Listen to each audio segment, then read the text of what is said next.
playing more music at the weekend.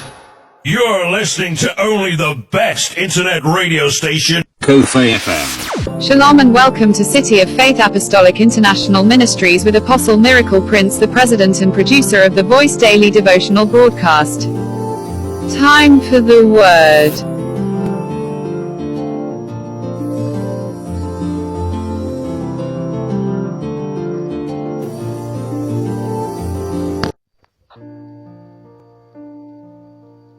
Mu devotional ya nasi tichadzidza kuti tava mumazuva okupedzisira vakadzi pavachandovungana pamurume mumwe chete, kwete kuti hanzi vanenge vachida murume iyeye, asi kuti vanenge vachida kungodanwa nesenemu yemurume iyeye, ndava murume iyeye unenge aine upfumi hwepano panyika. Haleluya!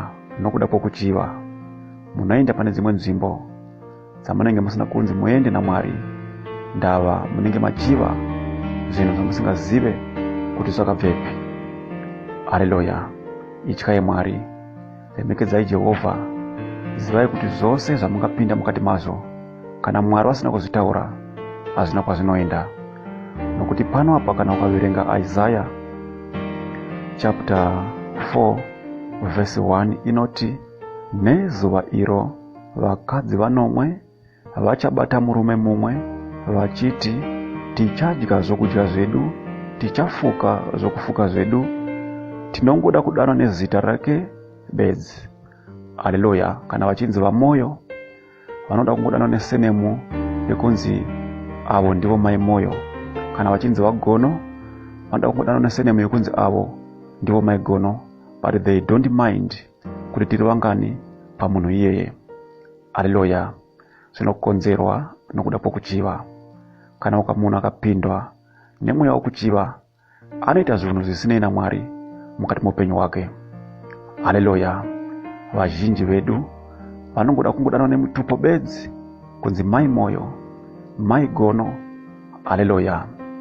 Unowana kuti munhu achiri musikana, haleluya, asi unoona kuti munhu uyu une mudzimai wake, unoda kuenda ipapo kuda kungodanwa nemutupo bedzi kunzi mai moyo kana kunzi mai gono. Haleluya! Zvokuti hanzi tiri vangane pamurume mumwe chete, havane nazvo. It's a sin. Haleluya! Ngwarirai kuita zvinhu zvakaipa, mubve mukuita zvinhu zvakaipa. Mwari wokudenga vakukuitire zvakanaka mukati muupenyu hwenyu. Haleluya! Tava kupinda mumazuva okupedzisira, vakadzi pavasingachatye Mwari. Haleluya! Vakadzi pavava kungofunga kungoita chero chavada mukati muupenyu hwavo. Haleluya! Ngatityei Mwari, ngatirumbidzei Jehovha nguva dzose. Mweya wokuchiva, mweya wokusagutsikana ngaubve matiri. Haleluya! Tenda Mwari nekuda kwechipo chemurume chaukapiwa naMwari. Tenda Mwari nekuda kwechipo chemudzimai chaukapiwa naMwari. Haleluya! Kunyange musina zvinhu zvizhinji zvamati mava nazvo zvinoonekwa, haleluya, asi pakati penyu ngapave norudo, pakati penyu ngapave nokunzwanana, even iri mari chaiyo ichinetsa mukati memba, asi pakati penyu ngapave norudo, nokuti tava mumazuva okupedzisira. Vakadzi pavava kupanduka vachida kutizira kuenda kuna vamwe varume, pavanoona kune ufumi pakashanda kare, but vasingazive kuti zvakabva kupi, ndava chavanoda ivo chete kuenda ikoko kuti vanodanwa nemutupo wemurume iyeye wavanoona ane upfumi hwenyika ino. Haleluya! Mwari wokudenga ngakuitire zvakanaka. Jehovha ndivo vega vangagona kutiitira zvakanaka. Nemi varume, idai vakadzi venyu. Haleluya! Nokuti pose paunosiya mukadzi wako uchienda kunze, uri kutendera mweya yetsvina kuti ikupinde. Haleluya! Saka pega pega paunotadza kunzwanana nemhuri yako, namata nezvazvo uchikumbira nyasha kudenga kuti Mwari kudenga vakuitire zvakanaka. Even murume wako, even mudzimai wako akakutadzira, regereranai kuti Mwari kudenga vakukuitire zvakanaka, nokuti iwewe wakaregerwa naMwari. saka unofanira kuita sei? Kuregerera. Haleluya. Nokuti kana ukaregerera unenge watendera Mweya Mutsvene kuti upinde mukati muupenyu wako, kuti upinde uzotora nzvimbo pazvinhu zvose mukati muupenyu wako. Nokuti pega pega paunokundikana kuregerera, mweya yetsvina inenge ichikupinda, ende uzive kuti dhimoni kana rapinda rikusaregerera mauri, ziva kuti haripinde riri rega, rinonokoka mamwe obva auya akawanda. Kureva kuti iwewe zvaungaone zvawapindwa nedhimoni rekusaregerera rikandodana mamwe, uchapedzisira wava nemweya wechihure, uchapedzisira wava nemweya wekuba.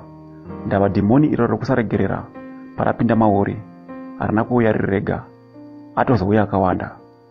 Haleluya. Saka kuti iwewe uve wakadzikinurwa mukati muupenyu wako, sometimes you don't need prayer, asi kuti chaunoda ndechekuti udzidze kuregerera pose paunotadzirana nemumwe wako mukati mokurarama. The moment yaunoregerera, that demon rinobva rabuda mukati muupenyu wako, nokuda pokuti rinobva raona kuti apa handisisina chance, handisisina nzvimbo.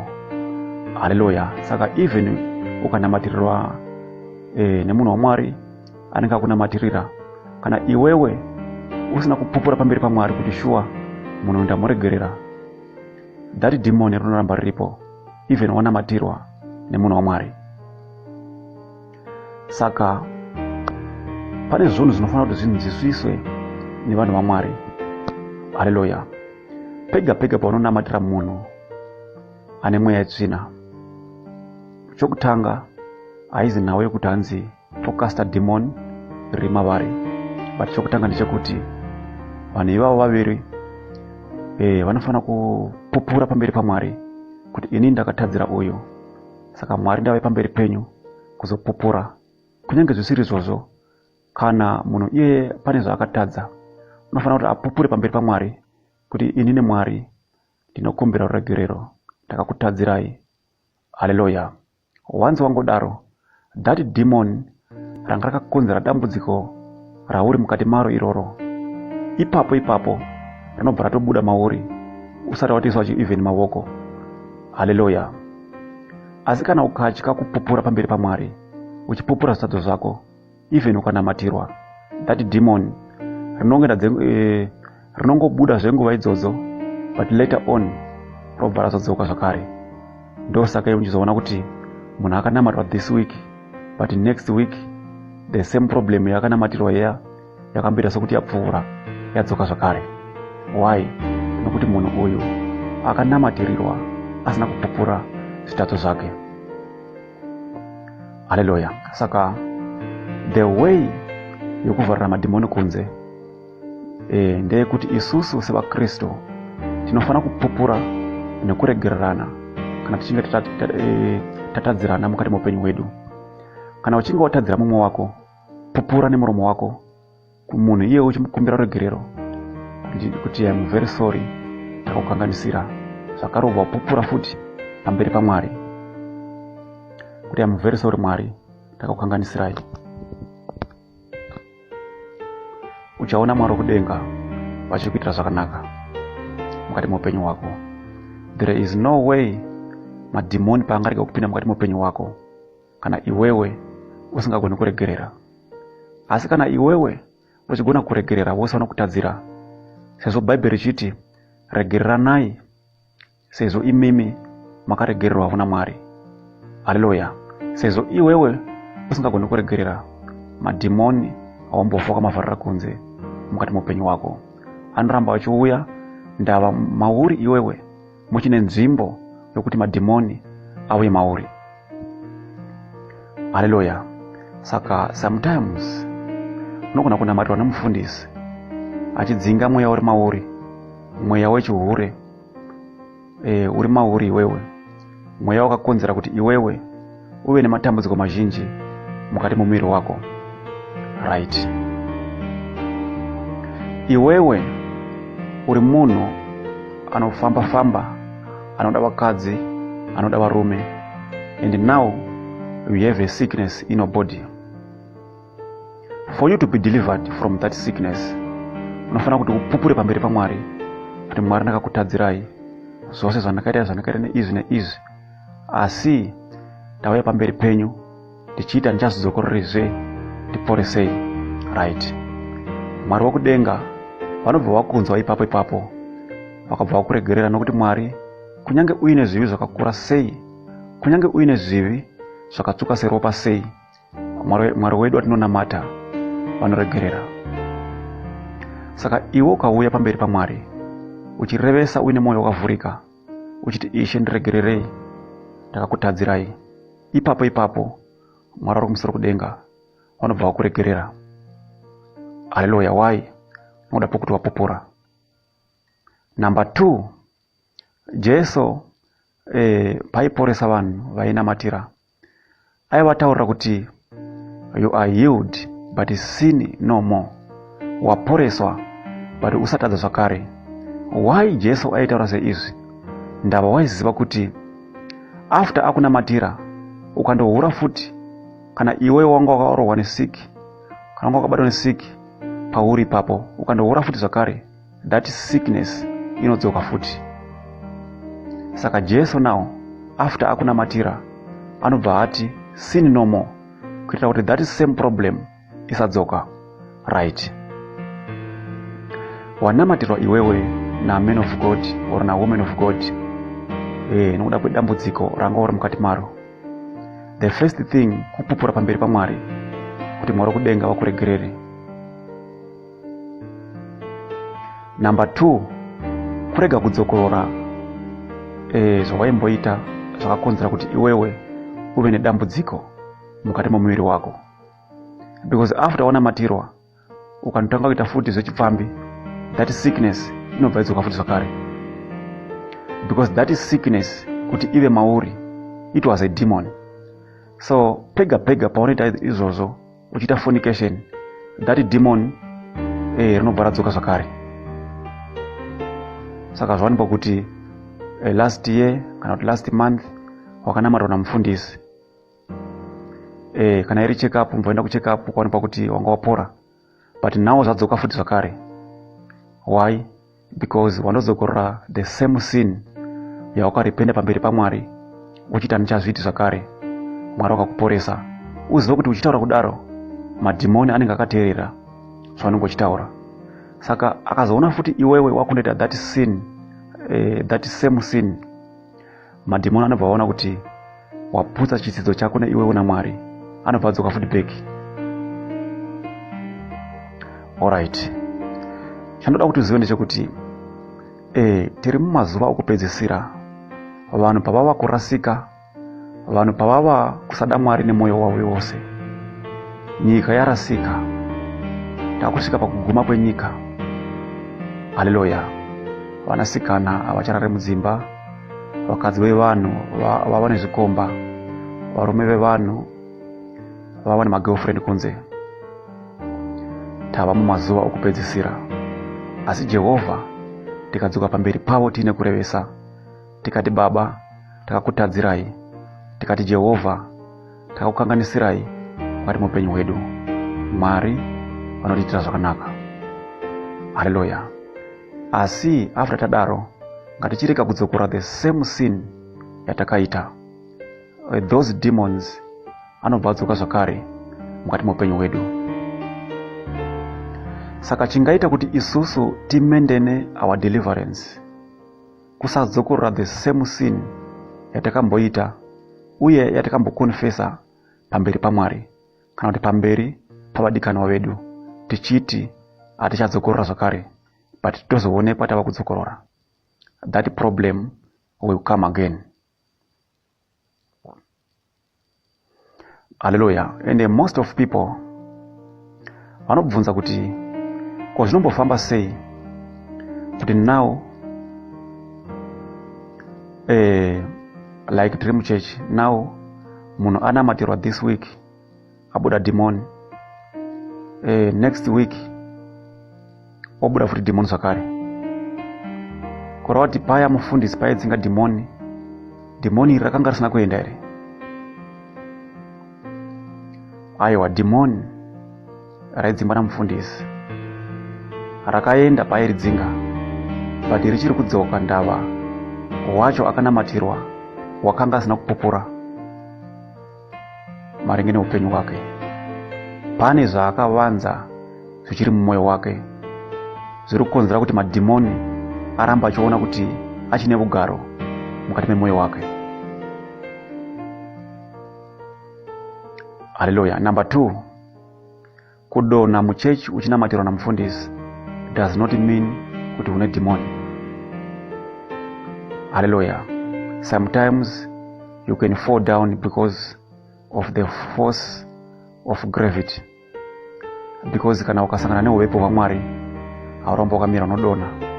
Saka as the man of God or woman of God achifamba muchechi, madhimoni achibuda, zvega zvinenge zvichitaura kuti pane uvepo hwaMwari, but does not mean kuti vari kudonha pane madhimoni. Number 3, vanodonha vanogona kunge vaine madhimons avanenge vainawo zvichiendana nokuti chii chichaitika after vadonha, nokuda kwesimba raMwari rinenge riri pakati pedu. But the question is, kubva kuvanhu, because say those same people vachiramba vachidonha every week, vanenge vanhu vavanenge vachidonha but ivo vachinzi vakakastwa madhimoni last month or last week. Zviri kuitika nezvokuti mweya haugoni kuidzinga zvachose kana uine zvimwe zvinhu vanenge vakachengeta mukati memwoyo wako. Zvinoita kuti mweya yetsvina iende zvachose kupupura pamberi paMwari tiine mwoyo yakavhurika, then mweya iyo pachayo inobva yaona kuti apa hatichira nzvimbo, nokuda pokuti mashandisiro ataimuita tichimuita kuti areve nhema mukati meupenyu hwake. Uyu wapupura kuti ini handichaiti futi the same thing again. Kuti that spirit yamupusha kuti aite upombwe, areve nhema, nokuda pokuti wapupura that spirit haisisipo paari. Saka those demons dzava kutoona kuti uyu munhu ava free, nzira yataipinda nayo paari haisisipo. So munhu uyu anobva ava totally delivered because wapupura zvose zviri mukati memwoyo wake zvaakaita. Now the man of God or the woman of God is praying for the person, and the person will be delivered from that spirit. Hallelujah. Saka vanonamatira manje, they must get this wisdom when they pray for people. It's not about casting out demons, but kunzwisisa kuti Mwari vari kuti kudii maringe nemunhu yeye wari kunamatira. Because imwe mweya inopinda muvanhu nokuda pokusaregerera, inopinda muvanhu nokuda pokuchiva. The moment yaunochiva chimwe chinhu, ziva kuti vari kutendera demon refornication kuti ripinde mauri, even usina kusangana nemunhu ukarara naye, but pachako ziva kuti watotendera demon refornication kuti ripinde mukati memuviri wako. Right. Waritendera kuti ripinde mukati memuviri wako, richashedza mamwe obva awanda, uchaonekwa wakuita makuhwa awakamuka usingamboiti mukati meupenyu wako. Why? Because watanga kutendera demoni iro pakutanga, demoni rokuchiva kuti ripinde mauri. Number 3, uchapedzisira kana wanga uri sister akatendeka wakutotora varume vevanhu wakuita mabasa mamwe asinei naMwari, wava kutora vakadzi vevanhu zvinhu zvasina kumboita kubva. Why? Nokuda pokuti wakatendera demoni rokuchiva kuti rigare mukati memwoyo wako zvachose. Nokuti poga poga paunoona musikana unomuchiva, poga poga paunoona mukomana unomuchiva, poga poga paunoona mukadzi wemunhu unomuchiva, poga poga paunoona murume wemunhu unomuchiva. And those spirits dzinobva dzakupinda, ende padzinokupinda hadziuyi dziri dzega, dzinouya dzakawanda. Saka mukati meupenyu hwedu kuti timendene our deliverance after tanamatirwa nevanhu vaMwari, tinofanira kuti timendene mabasa edu. Kana waitora mukadzi wemunhu uchigara uchiripisiwa, uchigara uchisungwa, uchita sei, kana ukauya ukanamatirwa nemunhu waMwari, kureva kuti kana wadzokera kumba hauchafanira kuti unoita the same thing, because unosungwa zvivyo newakanamatirwa. So I want you to get this understanding so that Mwari kudenga wanobva wakuropafadza. Kana wanga uri mbavha uchitora zvinhu zvevanhu, after waona prayer kuti Mwari wakuchengetedze, kureva kuti kana wava kudzokera kumba hauchabvumidzwi kuti undoita sei, uchindoita the same thing zvakare, so that wobva wamendera your deliverance. Tava mumazuva okupedzisira, vakadzi vanomwe vachabata murume mumwe vachiti tichadya zvokudya zvedu, tichafuka zvokufuka zvedu, tinongoda kudanwa nezita rake nemutupo wake bedzi. Hallelujah, mweya wokuchiva. As long uine that spirit in your life, hapana paunganamatirwa nevanhu vaMwari munana wako ukaramba uri guarantee, that miracle pane paino expire. Ndava iwewo wangunamatirwa, that spirit ikadzingwa, but mumwoyo mako muchine mabasa anoita kuti mweya iya yakadzingwa irambe ichinzwa kuda kudzoka pauri. Saka munofanira kunzwisisa kuti zvinozofamba sei. Kana wakanga uri pfambi uchipinda mumabhawa uchiita sei, ukabatwa nesickness yakakubata, ukauya kuvanhu vaMwari vakakunamatira kuti upore, kuti urambe uri mutano wakapora, chirega kudzokera kubhawa zvakare. Nokuti paunongodzokera kubhawa, mweya iya yanga yakakonzera kuti iwewe urware inobva yakupinda futi zvakare, uzoonekwa wakurwara futi, but iwewe wakambonamatirwa ukapora. So you must maintain your deliverance nemabasa. Hallelujah, kutenda kusina mabasa kwakafa. Hallelujah. Shoko raMwari rinoti kutenda kunouyiswa nokunzwa shoko raMwari. Hallelujah. Kutenda nokunzwa zvinhu zviviri zvakasiyana.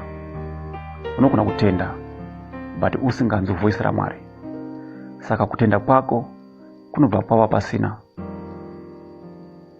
Kana kunzwa voice raMwari asi iwe usina kutenda, kunzwa kwako kunobva pava pasina, because zvose zvinoda zvisimbiso nokutenda. Saka vanhu vazhinji vanoti tinonzwa Mwari but mavari hamuna kutenda. Vanoti tinokutenda but mavari havanzwe inzwi raMwari.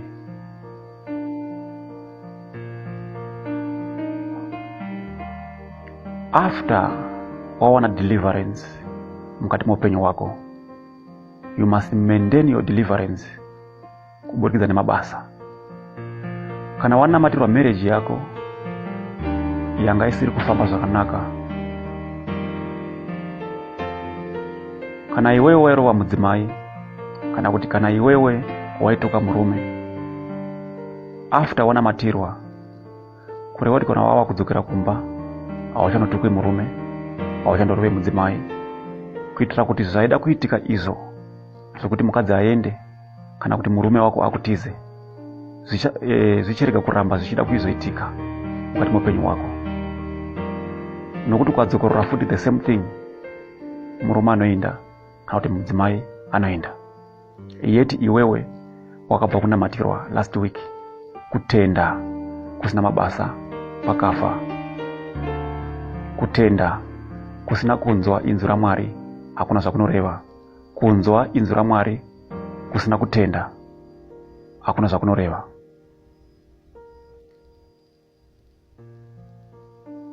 Tava mumazuva okupedzisira, nyika paisingachadi Mwari, vanhu pavava kupandukirana, shamwari neshamwari. Hallelujah. Mwari wokudenga ngakuitire zvakanaka. Vano vazhinji vakuita mabasa anosemesa Mwari. Unotora mukadzi wehama yake, unotora mukadzi wa baba munini wake, unotora mukadzi wemuning'ina wake kuita wake, nokuti tava mumazuva okupedzisira. Mudzimai unosangana nemuzukuru wake, unotora mumwe munhu wemhuri kumuita murume wake, but asiriye murume wake. Unopinza chikomba mumba memurume akamuroora, murume wake asingazivi. Why? Nokuda pokuti tava mumazuva okupedzisira. Asi nyasha dzaMwari dzikava pakati pedu, tikagona kuva nokutenda, tikagona kunzwa inzwi raMwari, Jehovha vachatiitira zvakanaka, Jehovha vachatiropafadza. Ngative nomweya wokuregerera, ngatisava nomweya wokuchiva mukati muupenyu hwedu. Mweya wokuchiva unoita kuti mweya yetsvina iuye iri mizhinji mukati muupenyu hwedu, nokuda pokuti kuchiva nezvimwe zvezvinhu zverima. Haleluya. Hama wadikanwa, ngativhei mumabasa erima, tigamuchire Jesu Kristu mukati muupenyu hwedu. Ndoda kuti ndinamate panguva dzino Mwari wokudenga vakuitira zvakanaka.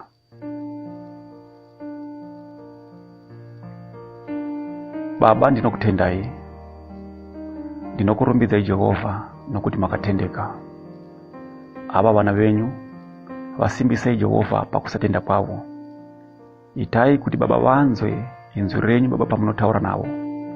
Baba, nezita ra Jesu ndinodzinga mweya wokuchiva zvinhu zvisiri zvavo. Ndinodzinga mweya wokuungana pamwe chete. Baba, nezita ra Jesu varopafadzei zvavanobata Jehovha ngazviwanikwe zvisaparara.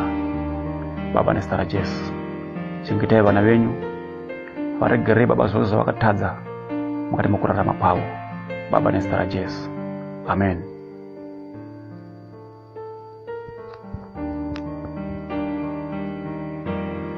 Playing more music at the weekend. You're listening to only the best internet radio station, Kofi FM.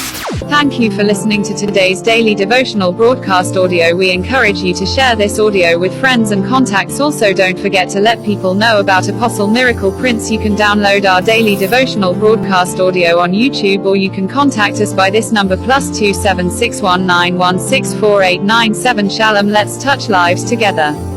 To God be the glory.